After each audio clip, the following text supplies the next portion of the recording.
അകമ്പടിയോടുകൂടി മുസ്ലിം youth ലീഗിന്റെയും MSF-ന്റെയും പ്രവർത്തകർ അണിനിരന്നുകൊണ്ടുള്ള ഐതിഹാസികമായ പതാക ജാഥ ഇതുവഴി കടന്നു വരികയാണ്. നിങ്ങൾ ആശീർവദിക്കുക, അനുഗ്രഹിക്കുക. പ്രിയപ്പെട്ടവരെ, ആനായ സയ്യിദ് മുഹമ്മദ് അലി ശിഹാബ് തങ്ങളും ഹൈദർ അലി ശിഹാബ് തങ്ങളും നേതൃത്വം നൽകി കേരളത്തിൽ മതേതരത്വം ഊട്ടിയുറപ്പിച്ചുകൊണ്ട് എല്ലാ ജനവിഭാഗങ്ങളെയും ചേർത്ത് പിടിച്ച് രാഷ്ട്രീയ പ്രസ്ഥാനമാണ് ഇന്ത്യൻ യൂണിയൻ മുസ്ലിം ലീഗ്.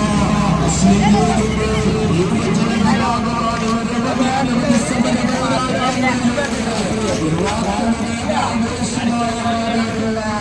യുവജന പ്രസ്ഥാനമാണ് ഇന്ത്യൻ യൂണിയൻ മുസ്ലിം ലീഗിന്റെ മുസ്ലിം യൂത്ത് ലീഗിന്റെ ഘടകം. മുസ്ലിം യൂത്ത് ലീഗ്